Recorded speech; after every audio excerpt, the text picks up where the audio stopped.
Estamos en esta mañana meditando en Juan capítulo 6 y os invito a tener vuestras Biblias abiertas en ese pasaje y seguiremos meditando en lo que significa ser un discípulo, un seguidor del Señor Jesús.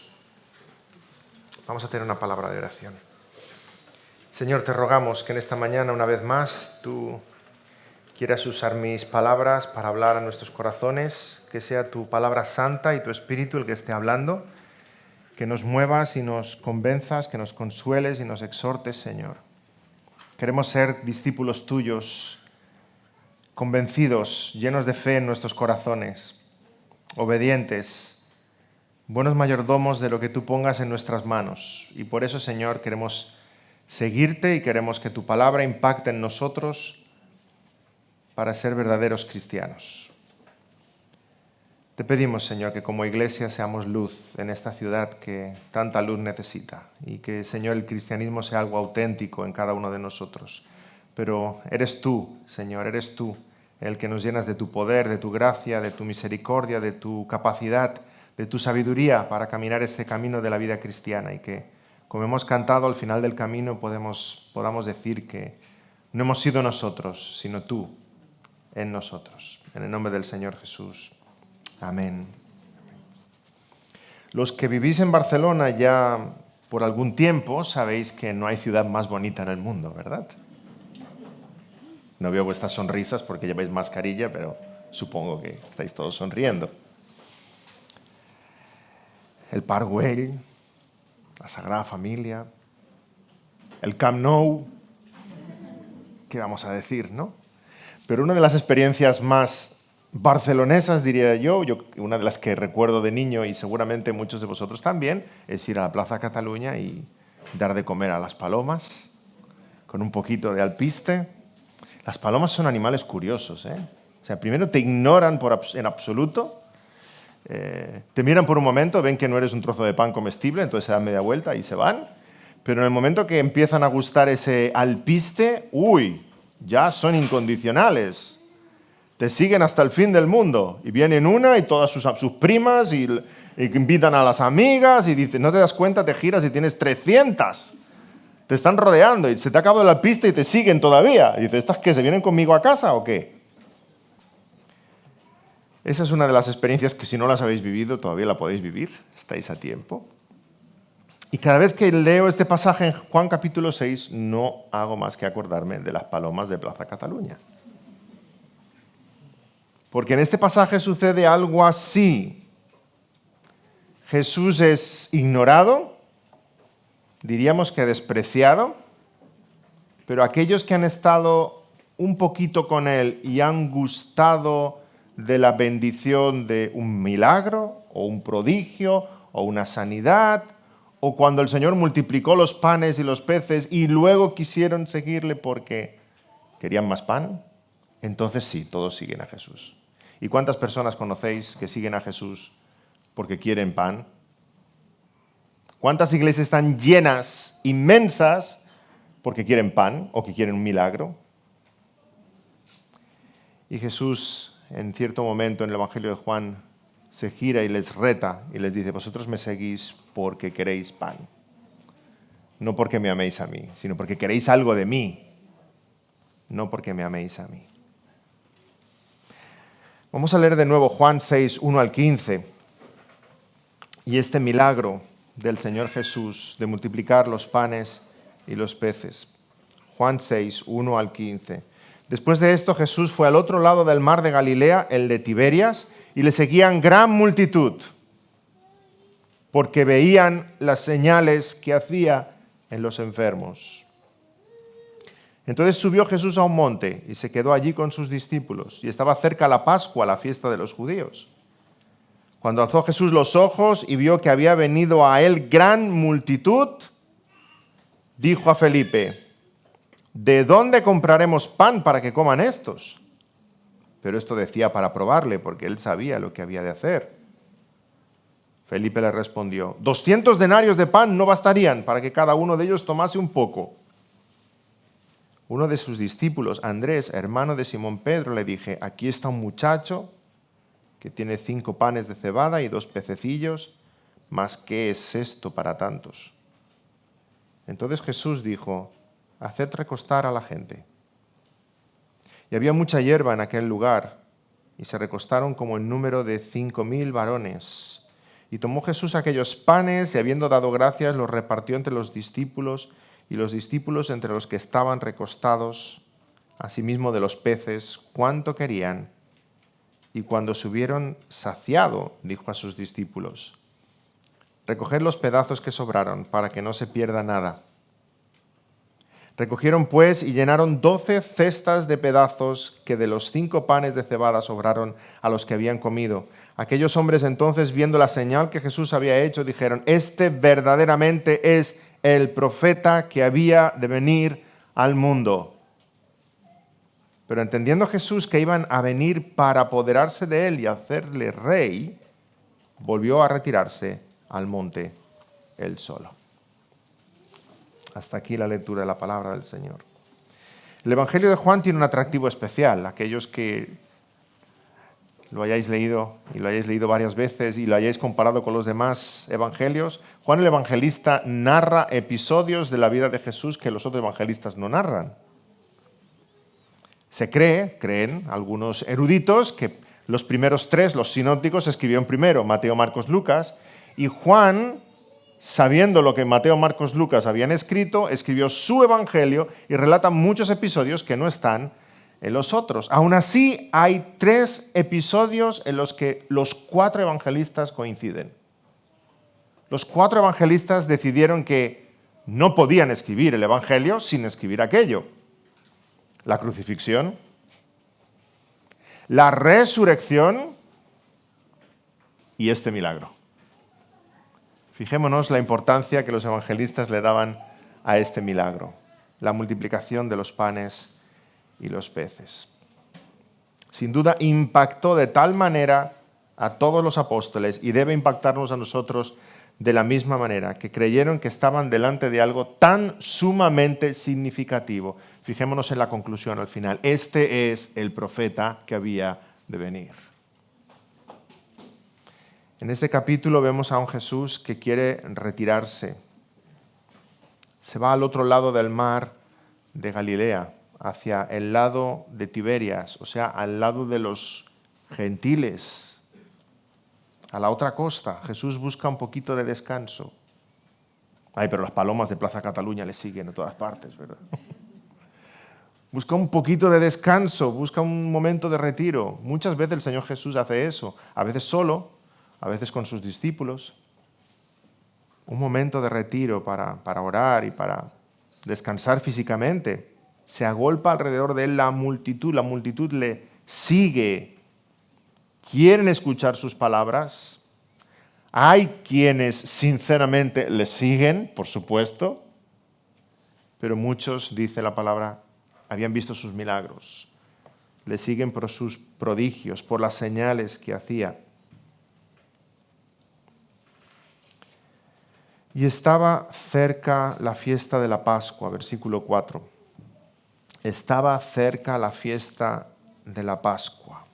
Se acerca la Pascua. Esto lo va a repetir varias veces este pasaje, nos dice Juan el Evangelista. Y queda un poco extraño aquí en este contexto que diga que se acerca la fiesta de la Pascua y sin embargo Jesús va al otro lado del mar, a la zona de Tiberias, a zona de los gentiles. Porque lo que se espera de un buen judío cuando se acerca la Pascua, de un judío piadoso, es que baje a Jerusalén a celebrar la Pascua. En cambio, él va a territorio de los gentiles, cruza el mar de Galilea al otro lado, va en dirección contraria. El contraste es grande aquí, y más en ese espíritu nacionalista de aquel tiempo y en la fiesta judía por excelencia, que Jesús no fuera a Jerusalén, se acerca la Pascua y él va a territorio de los gentiles, porque Jesús tiene muy claro que él es el Cordero de la Pascua y también su sangre va a ser derramada por nosotros. Gracias a Dios que él se acercó a los gentiles, ¿verdad? ¿Qué hubiera sido de nosotros si no? Aquellos que no somos parte de ese pueblo de Israel, la sangre del Cordero quita el pecado de todos nosotros. Extranjeros, griegos, romanos, gentiles. Jesús es nuestra Pascua. Y Jesús se acerca a la otra orilla, va al otro lado del mar, a la zona de Tiberias, y allí la gente se agolpa alrededor de él, quieren estar con él, quieren escucharle, quieren ver qué hace. Entonces Jesús levanta la mirada, ve toda aquella gente, toda aquella muchedumbre, todos los que le han seguido. Seguramente han estado caminando horas, llevan horas fuera de casa, se está haciendo tarde, empieza a bajar el sol. Y entonces la pregunta, ¿verdad? ¿Quién va a dar de comer a todos estos? ¿Dónde vamos a cenar? Felipe, no sé por qué Felipe, debía pasar por el lado y el Señor la tomó con él. Felipe, ¿de dónde compraremos pan para que todos estos coman? Juan nos aclara también que Jesús ya sabía lo que iba a hacer, por supuesto, Él es Dios. Está haciendo esa pregunta para probar dónde está la fe, la confianza de Felipe. ¿O no la haces tú, los que sois papás? Ahora me lo vais a confesar. ¿O no hacéis preguntas retóricas a vuestros pequeños? Para ver dónde está su corazoncito, ¿verdad? ¿Y qué vamos a cenar esta noche? Y entonces el pequeño responde con confianza. Tú harás algo, papá. O tú harás algo, mamá. ¿Cómo vamos a ir hasta la iglesia? Y cantidad de preguntas retóricas que hacemos a los pequeños para que nos expresen que en efecto la confianza de su corazón está sobre nosotros. Son preguntas retóricas, ya sabemos lo que vamos a hacer. El Señor Jesús se gira a Felipe y dice, ¿y de dónde van a cenar todos estos? ¿Cómo vamos a darles de comer? Pero Jesús ya sabe lo que va a hacer, Él no improvisa. Él no depende de ti y de mí. Él puede hacer lo que quiera, Él es el Dios todopoderoso. En otro evangelio, una cita paralela, en Marcos 6, nos dice que Jesús tuvo compasión de ellos, porque eran como ovejas que no tenían pastor. Y comenzó a enseñarles muchas cosas. El Señor no solamente nos da pan de vida. No solamente nos da agua viva. Jesús toma la iniciativa de proveer para toda esa muchedumbre, para alimentar sus corazones y alimentar sus cuerpos. Una multitud como un rebaño sin pastor, pero allí estaba el buen pastor que había venido a pastorear nuestras almas. Y Él hace el milagro de alimentar los cuerpos y el milagro de alimentar los corazones, porque no solo de pan vivirá el hombre, sino de toda palabra que sale de la boca de Dios. Y Jesús dijo, yo soy el pan de vida que he bajado del cielo. Pero Jesús quiere, en ese momento, que sus discípulos vean su poder, su gracia, su misericordia, su bondad, y que solamente Él tiene la capacidad y el poder de saciar nuestros corazones y de saciar nuestros cuerpos. Él nos provee del sustento espiritual que necesitamos, pero hermanos, no nos olvidemos que Él nos provee del sustento material que necesitamos. ¿O no oramos en el Padre Nuestro? El pan nuestro de cada día, dánoslo hoy. Y trabajamos y ganamos un salario y vamos a comprar al supermercado y compramos pan en la panadería, pero no decimos gracias a la panadería o al panadero, sino que decimos, el pan nuestro de cada día, dánoslo hoy. Sabemos que todo es instrumento en las manos de Dios, que finalmente es Él el que provee para nuestras necesidades espirituales y materiales. Y Jesús quiere que sus discípulos vean su poder. ¿De dónde compraremos pan para que coman estos? Es imposible. Si lo pensamos humanamente, lo que tenemos delante de nosotros ahora mismo, ese milagro, es algo humanamente imposible. Es imposible alimentar a tanta gente. El Señor quiere que los discípulos vean su incapacidad primero, para luego poder ver la capacidad de Dios. Y así es en tu vida también. ¿Cuántas veces Dios te pone entre la espada y la pared? A veces cuesta, ¿eh? A veces cuesta que des tu brazo a torcer, ¿eh? Y hablo por mí también. ¿Hasta qué extremo a veces el Señor nos tiene que llevar para que digamos, Señor, no puedo, ayúdame tú. Ya lo he intentado todo, pero a veces cuesta. Pero el Señor nos lleva a ese punto de ver lo imposible para que entonces levantemos la mirada y como niños que buscan desesperados la mano de su papá o de su mamá, digamos, Señor, tú sí puedes, yo no, te necesito, actúa tú. Pero a veces nos cuesta y tardamos mucho tiempo en llegar ahí. ¿Recordáis los discípulos achicando agua? Y venga achicando agua. Yo no sé cuánto rato estuvieron, pero debían dolerle los brazos ya, en medio de la tormenta, y al final se giran a Jesús y dicen, despierta, ¿no tienes cuidado que perecemos todos? Y yo me pregunto, ¿por qué no le despertaron al principio? Y tú y yo hacemos igual, exactamente igual. Están delante de algo imposible. Felipe, ¿cómo vamos a dar de comer a todos estos? Felipe dice, 200 denarios de pan no bastarían. 200 denarios venía a ser el jornal de 200 días. O sea, el trabajo de unos 7 meses. El salario de unos 7 meses. No sé cuánto cobraría Felipe, pero imaginando que tuviera en mente un salario de 1.000 euros, estamos hablando de 7.000. 1,000,000 y pico de pesetas. Eso ha sonado muy vintage, ya lo sé. Pero yo no dejo de pensar en pesetas, no puedo. 1,000,000 de pesetas. No bastaría ni para hacer cosquillas a todo lo que tenemos aquí.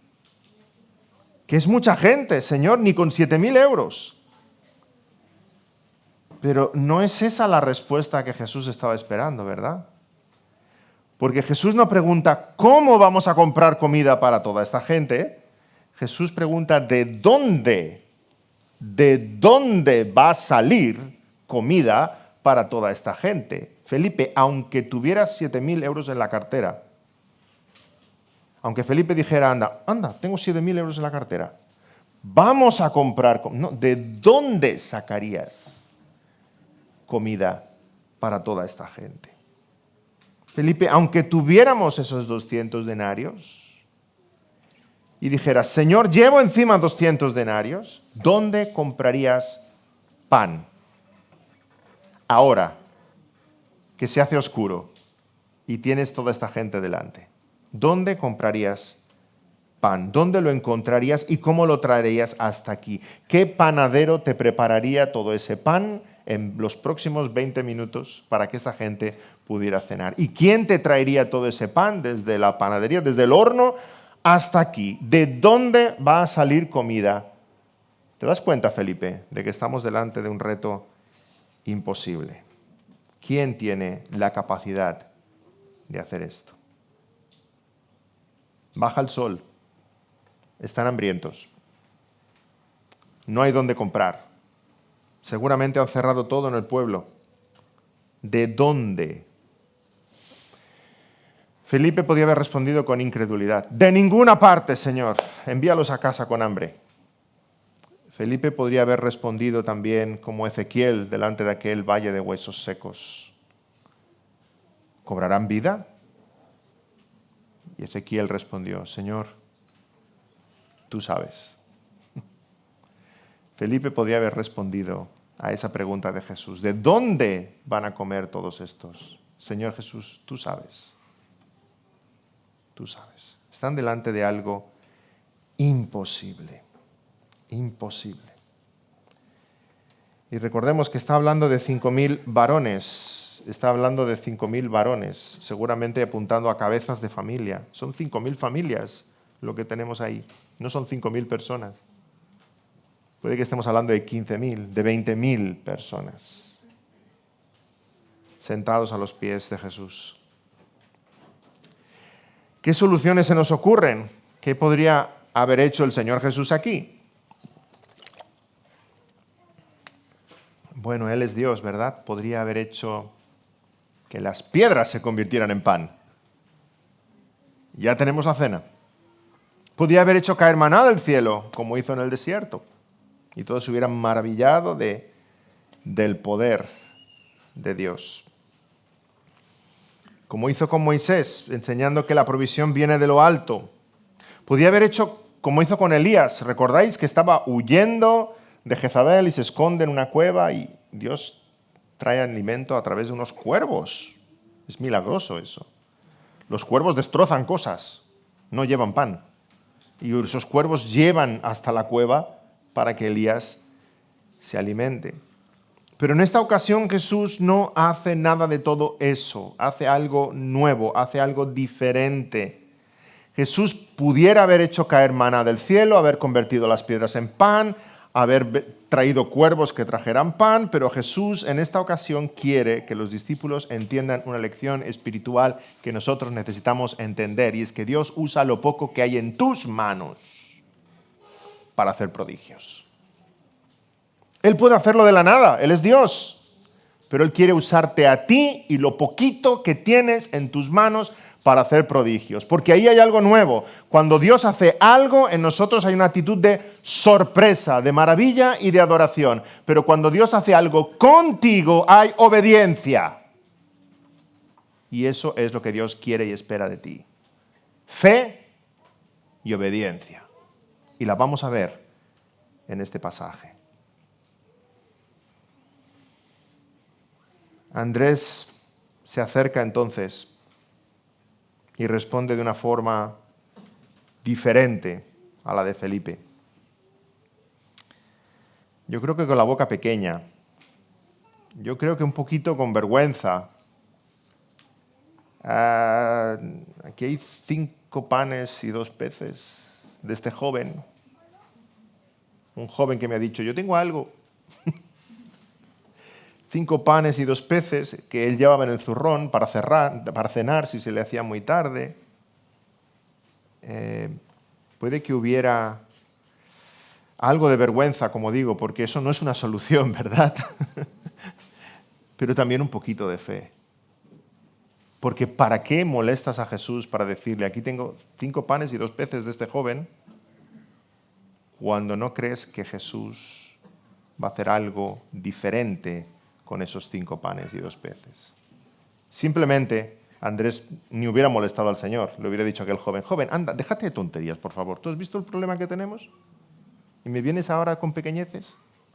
Sin embargo, toma aquello que trae aquel joven y lo lleva a las manos de Jesús. Hay un poquito de fe, como un grano de mostaza, pero sí que la hay. Hay un poquito de fe mezclada con algo de desaliento. Vaya problemón tenemos, maestro. Toda esta gente tiene hambre y solo tenemos aquí la cena de este muchacho. Me daba incluso vergüenza comentártelo porque no quiero hacerte perder el tiempo, pero esto es lo que hay. 5 panes y 2 peces. Y esto es que no me basta ni a mí ni a mi hermano Pedro. O sea, nos comemos esto en un visto y no visto. Y ahora, ¿cómo vamos a...? ¿Qué haremos? Se trataba de la cena de un joven. No pensemos que era algo grande, ¿sí? Cuando dice panes, no nos imaginemos un pan de payés de aquellos. No, eran unas pequeñas tortitas de cebada planas que uno llevaba en el zurrón. Y esas tortitas de cebada, esos panecillos de cebada, era considerado comida de pobres. Algo así como el pan moreno en la posguerra, que aún muchos intentan evitar hoy día. Hoy día el pan moreno se ha puesto de moda por todo eso de lo integral, ¿verdad? Pero en la posguerra estaban hartos del pan moreno. 5 panes, 5 panecillos. Y esos 2 peces tampoco eran atunes del Mar del Norte, ¿eh? Eran más bien pescadillas que se secaban al sol, las pescaban en el mar, las ponían sobre una piedra, se secaban al sol y las llevaba uno en el zurrón como un snack. O sea, es como si Andrés dijera, en lenguaje del siglo XXI, Señor, aquí este joven tenía una hamburguesa y una bolsa de patatas chips, pero ¿qué vamos a hacer con eso? Era algo para comer ese joven y nada más. Y el Señor les lleva a ver lo imposible hecho realidad de una forma maravillosa, prodigiosa. Solo 5 panes y 2 peces en sus manos. Y lo que el Señor puede hacer. ¿No lo has visto así en tu vida? Ayer teníamos reunión administrativa de iglesia y meditábamos en esto. El Señor es bueno, el Señor provee de tantas maneras a lo largo de estos años. ¿No lo ves así en tu vida? ¿Cuántas veces te has visto ante lo imposible y has dicho, Señor, yo no puedo hacer nada, pero tengo esto? Y en ese gesto de confianza y de obediencia, el Señor ha multiplicado. Ha multiplicado lo material, ha multiplicado lo económico, ha multiplicado tus capacidades, ha multiplicado tus palabras, ha multiplicado tu valentía, ha multiplicado donde no había, porque Él hace mucho con poco. Él es un Dios de prodigios. Pero está ahí implícita tu obediencia, tu entrega, tu confianza. Y Jesús alimenta una multitud. Repito, 5.000 varones. Mateo 14, donde encontramos el pasaje paralelo en el Evangelio de Mateo, dice claramente, sin contar mujeres y niños. Lo dice claro Mateo. Aquí Juan dice 5.000 varones, cabezas de familia, 5.000. Por eso estamos hablando de 15 o 20.000 personas allí junto a aquel monte, junto al Señor Jesús. Y está a punto de realizar el Señor Jesús uno de los milagros más impactantes. Repito, que los 4 evangelistas han decidido escribir sí o sí. Ninguno de ellos pensó que este episodio se podía dejar a un lado. Dios es el proveedor. El Señor Jesús está diciendo que Él es Dios mismo. Él es el proveedor para nuestras vidas y para nuestros corazones. Y Jesús hace que la multitud se recueste sobre la hierba. Marcos 6 también repite, hierba verde. De nuevo, está volviendo a repetir el evangelista que estamos en primavera, que estamos cerca de la Pascua. Hierba verde cubría aquel monte. Y Jesús les dice a todos, recostaros. Marcos 6 también dice que se recostaron por grupos, de 100 en 100, de 50 en 50. Los hizo reunir en grupos para que la administración fuera más fácil, más llevadera. Pero recordemos que no solamente les está organizando, sino que les está diciendo que se echen para cenar. En aquella época comían tumbados. Les está diciendo, recostaos, preparaos para cenar. Preparados para cenar, y tiene en la mano 5 panes y 2 peces. Es como si yo llegara a casa y no hay nada para comer, ¿verdad? Y abro la despensa y hay una aceituna, ¿verdad? Saco la aceituna y le digo a mis hijos, poned la mesa, a cenar, todos sentarse, poner los platos. Es ridículo, hasta este punto es ridículo lo que está a punto de, lo que estamos viendo. Lo que está sucediendo. Jesús le entregan esos 5 panes y 2 peces y dice, haced que la gente se recueste, y en grupos, de 100 en 100, de 50 en 50. Pero los discípulos, los apóstoles lo hacen, lo llevan a cabo. Y entonces da gracias. ¿Cómo?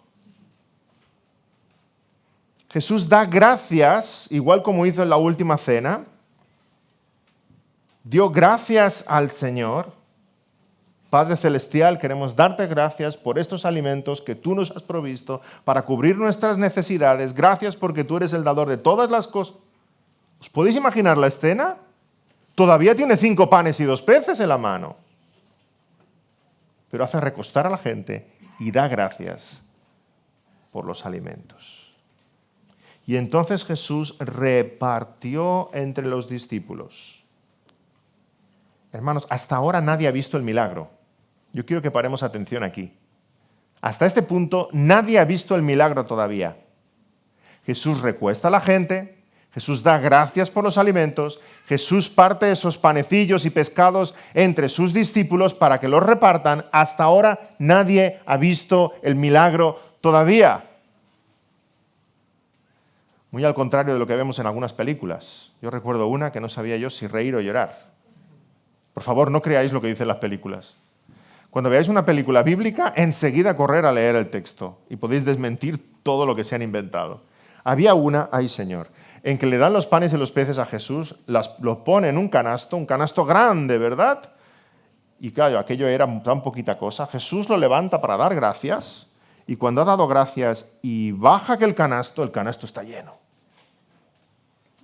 Mentira, no sucedió así de ninguna de las maneras. Porque aunque el canasto estuviera lleno, no era para 20.000. Para 20.000 Jesús tendría que haber subido esos 5 panes y 2 peces, dar gracias y bajar 20 camiones llenos del Mercadona. Es ridículo lo que presentan en esa película. Hasta ese momento nadie ha visto el milagro. Está siempre presente la fe. Poquita fe, pero hay fe en Andrés cuando lleva aquello. Hay fe en aquel joven cuando se atreve a insinuarlo. Hay fe en los apóstoles cuando dividen a la gente en grupos de 100 y de 50 y les hacen recostar. Hay fe cuando escuchan la oración del Señor y Jesús y dicen todos, amén. Hay fe cuando el Señor les reparte aquellos pececillos y aquellos panes y empiezan ellos a repartirlo. Hay fe. Y el Señor quiere usar esa fe y esa obediencia como instrumentos para Él hacer grandes cosas. La multiplicación no se da cuando Jesús dio las gracias. La multiplicación de los panes y los peces no sucedió en las manos de Jesús. La multiplicación se da cuando los discípulos empiezan a servir. Cuando ellos empiezan a partir el pan y a partir los pescados y a darlos a la gente, empiezan ellos mismos a maravillarse de que no se les acaba lo que tienen en las manos. De forma invisible, de forma increíble, de forma inexplicable, mientras los apóstoles de forma obediente y por fe hacían aquello que Jesús les había dicho que hicieran, se produce la multiplicación. Escribe Juan Carlos Rail al respecto. Fue en el acto de partirlos y distribuirlos a los discípulos cuando se produjo la multiplicación milagrosa. De hecho, estaba ocurriendo un proceso de creación continua. Se creaba pan donde no existía. Y Él es el creador de todas las cosas. Recordamos otro milagro como el de las bodas de Caná. Pasó algo parecido. Se ha acabado el buen vino. Y Jesús dice, llenan estas tinajas de agua. Y aquellos siervos llenan las tinajas de agua. Y Jesús les dice, ahora llevarlas al maestresala. ¿Agua? ¿Falta vino y llevamos agua? Pero aquellos siervos tomaron aquellas tinajas y obedecieron, las llevaron al maestresala. Y cuando aquel probó, dijo, este vino es excelente.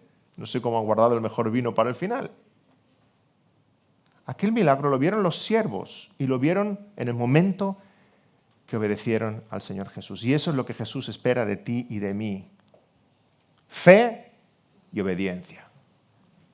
Fe y obediencia. Ay, tú estás esperando que caiga maná del cielo, ¿verdad? O que venga un ángel y haga algún prodigio. Lee la palabra y obedece la palabra. Y el Señor hará prodigios en tu vida. Por tu parte, fe y obediencia. Y las maravillas déjaselas a Él. Pero obedezcamos. Los discípulos de Jesús no estaban viendo el milagro. Estaban obedeciendo lo que Jesús les decía, aunque no tuviera sentido. No vieron, pero sirvieron. No vieron, pero dijeron amén. No vieron, pero creyeron. Dadles vosotros de comer. Y lo hicieron así. Por fe repartieron pan a todos. Jesús no puso el pan en la boca de nadie. Fueron los discípulos los que fueron repartiendo el pan y alimentando a la gente de un pan que no había.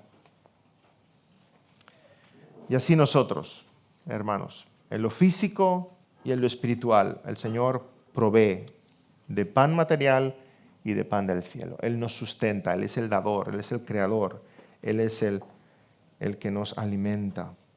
Y ese pan no se va a acabar nunca. Dice la palabra que no he visto ningún justo que mendigue pan. Y también Él es el pan de vida. el pan de vida, y para nuestra sorpresa ese pan no se agota nunca.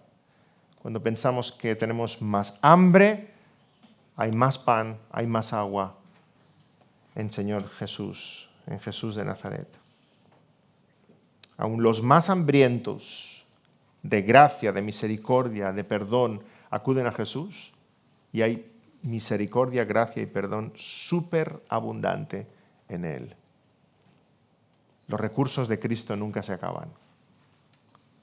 Puedes acudir a Él y serás saciado, serás saciado. Ahora Él espera de nosotros esa obediencia. Repito, Él podría haber dado de comer de formas milagrosas, Él por sí mismo, pero Él quiso implicar a sus discípulos, nos quiere implicar a nosotros como instrumentos suyos, porque Él quiere que crezcamos en fe, en confianza y en obediencia. Estamos ante el milagro más impresionante de los que realizó el Señor Jesús, pero algunos quieren preguntarse si realmente fue un milagro. Hay quienes dicen que no fue un milagro, que no hubo nada prodigioso en ese evento. Recuerdo hace años, cuando vivíamos en California por los estudios en el seminario, que hubo un incendio inmenso. Bueno, ya sabéis que California está cada 2 por 3 en las noticias por incendios muy grandes, pero aquel era realmente terrible. Había como 4 o 5 frentes que estaban rodeando la ciudad donde vivíamos.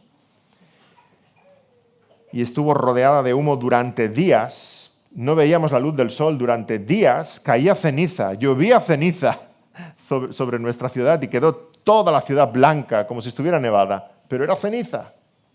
Era muy, muy impactante. Una de las poblaciones cercanas, que se llama Valley Center, estaba completamente rodeada del fuego. Era casi inaccesible. Y tuvieron que evacuar a muchísimas familias que fueron al polideportivo que tenía el instituto y allí recostados con mantas, con colchones, tuvieron que pasar varias noches. Entonces, como estaban desalojados y no tenían nada, aquellas más de 5.000 personas en aquel pabellón, las familias del pueblo empezaron a responder con empatía y con solidaridad y empezaron a llevar allí mantas y colchones y pizzas y hamburguesas y salió por la televisión, ¿verdad? Milagro en Valley Center y estaban todos los vecinos sirviendo comida y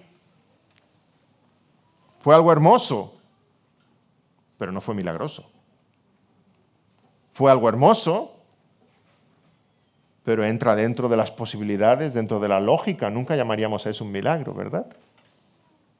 Sin embargo, este es el tipo de milagro que algunos quieren que esta multiplicación de los panes y los peces parezca. Y habéis escuchado a aquellos que se llaman teólogos, pero realmente son liberales y lo que hacen es destrozar la Biblia. Y dicen que eso es lo que sucedió aquí, que al ver la solidaridad de ese jovencito que entregaba lo poquito que tenía, esos 5 panes y 2 peces, aquello movió el corazón de todos y todos empezaron a abrir sus zurrones. Y dijeron, yo también tengo pan, y yo tengo aquí una codorniz, y yo he traído una sandía. Y todos empezaron a dar y aportar, y todos los 20.000 cenaron. Menuda tontería. Menuda tontería, eso no es un milagro. Eso no es un milagro. Y el Señor nos da aquí evidencias de que esa gente, en la palabra, no tenía que comer, era tarde, tenían hambre, le habían seguido todo el día, y además, ¿a cuento de qué iban a todos compartir lo que había en su zurrón e iban a sobrar 12 cestas? Estamos delante de un prodigio del Señor. Un prodigio. No es eso lo que sucedió. El milagro consiste en que unas 20.000 personas fueron alimentadas con apenas la cena de un muchacho. Y Jesús multiplicó los panes y los peces hasta saciar a toda la gente que le estaba siguiendo, hasta tal punto que los propios apóstoles quedaron maravillados, atónitos de su poder. Y cuando acabaron de cenar, Jesús dice, recoger los pedazos de pan. Había una costumbre judía que decía que debían recoger aquellos pedazos de pan que fueran mayores que el tamaño de una aceituna. El resto eran migajas, pero aquellos pedazos de pan se debían recoger y empezaron a recogerlo en cestos y sobraron 12 cestos. 12, el número perfecto, ¿verdad? Pleno, completo. A ver qué ha sobrado, 12 cestos. 12 como los apóstoles. Mateo, Juan, Felipe, Andrés, ¿queréis un souvenir? ¿Queréis un recuerdo del día de hoy? Un cesto para casa. 12 para los 12 apóstoles. 12 cestas como demostración de su poder, como demostración de su provisión, como demostración de que Dios hace las cosas más superabundantemente de lo que pedimos o entendemos, que incluso lo que sobra es mucho. La conclusión de todo este milagro es tremenda. Hemos leído el pasaje en Juan capítulo 6.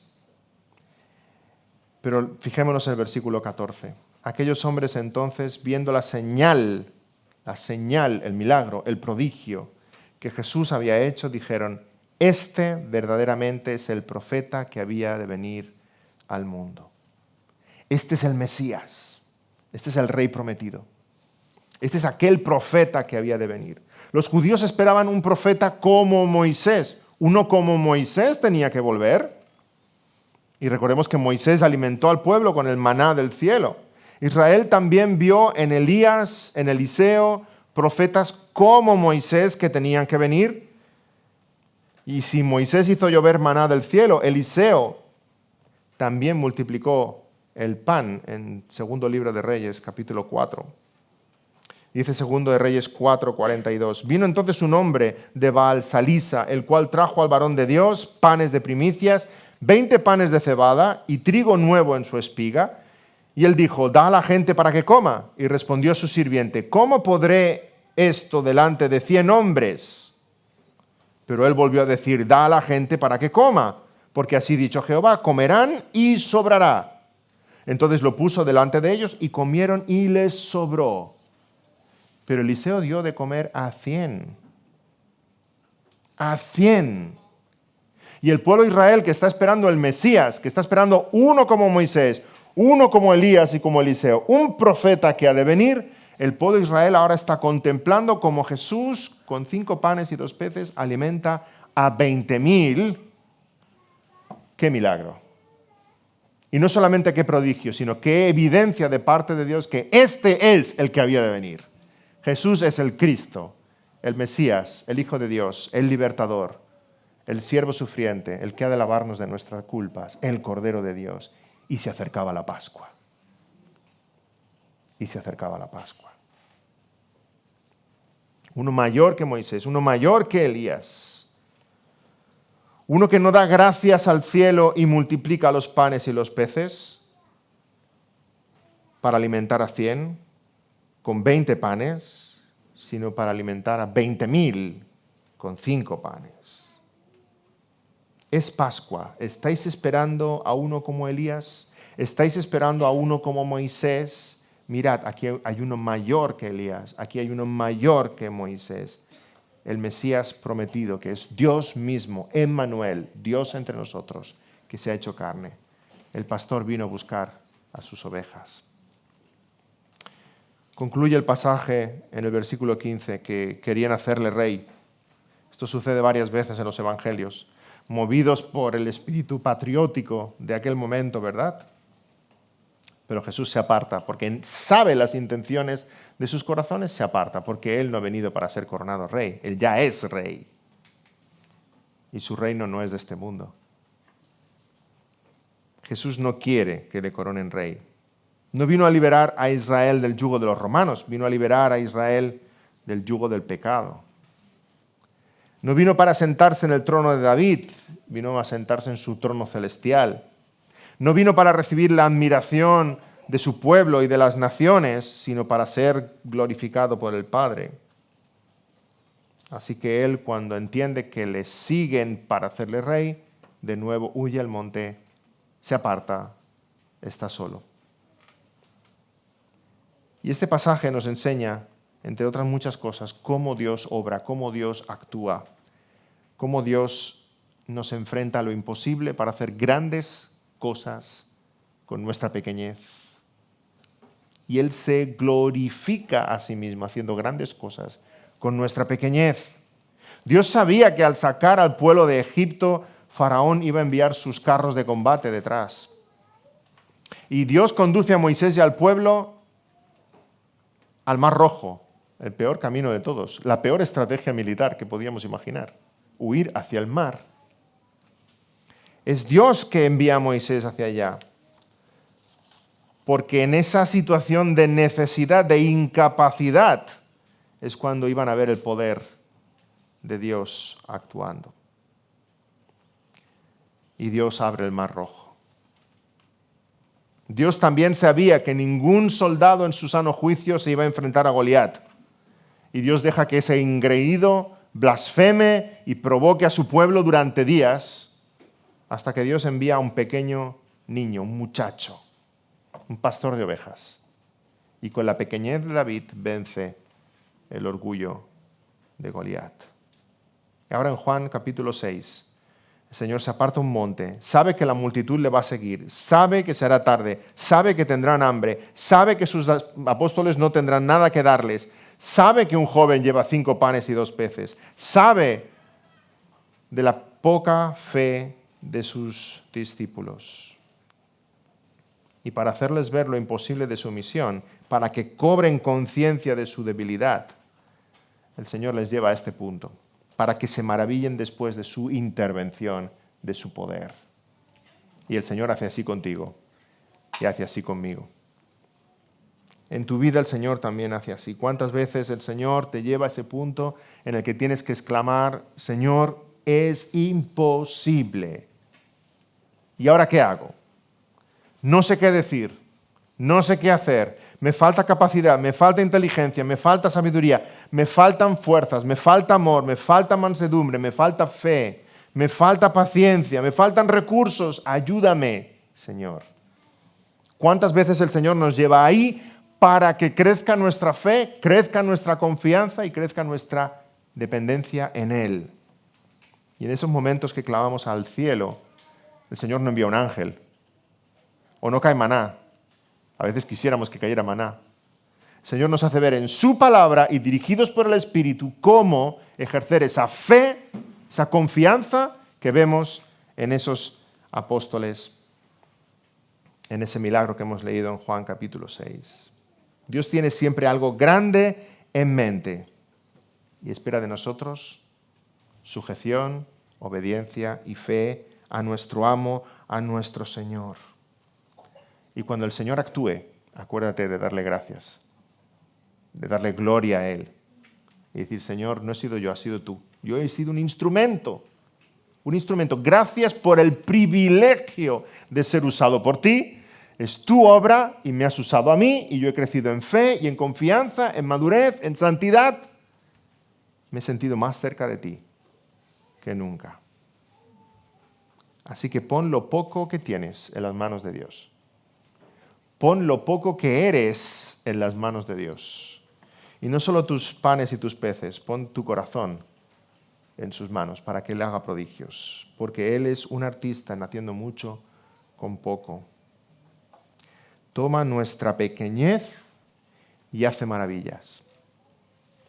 Hace grandes cosas.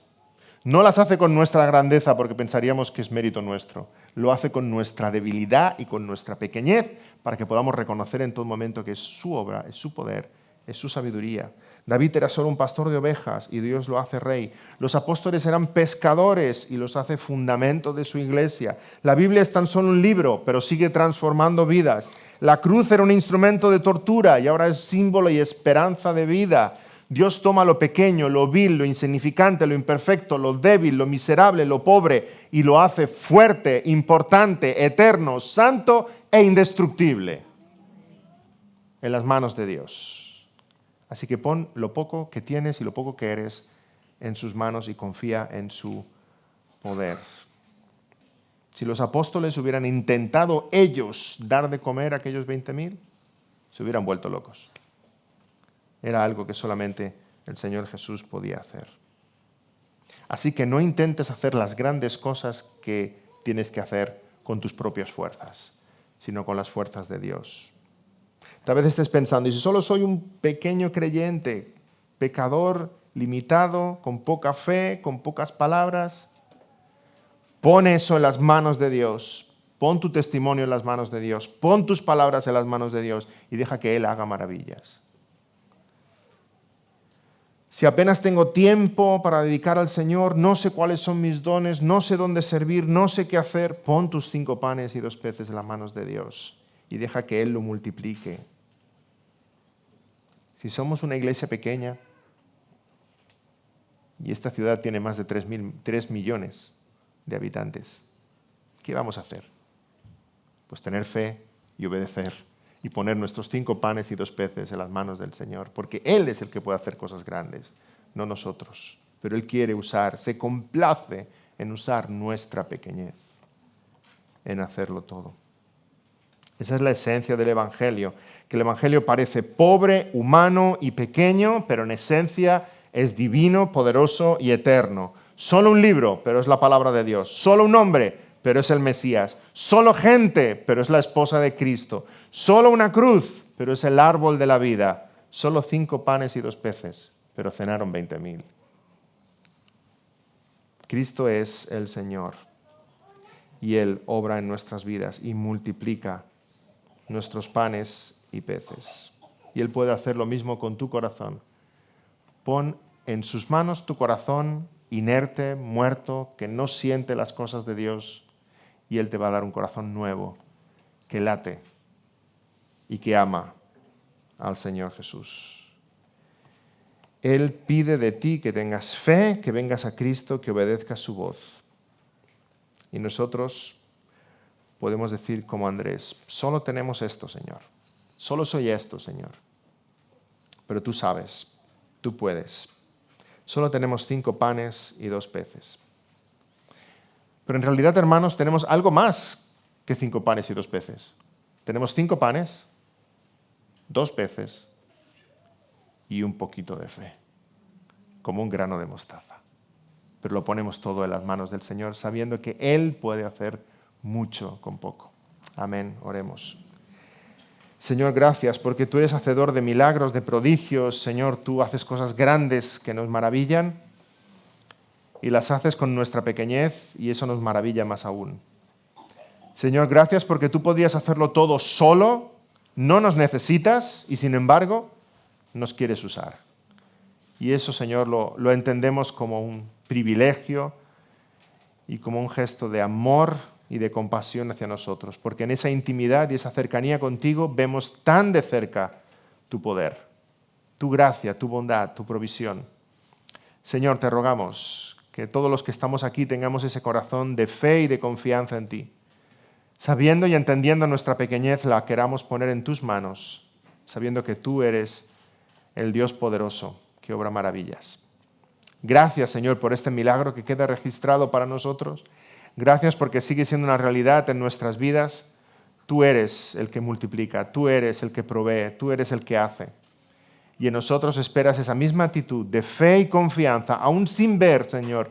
Queremos leer tu palabra y ser guiados por tu Espíritu y estar confiados en que tú eres el dador y tú eres el hacedor.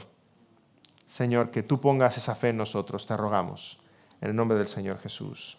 Amén.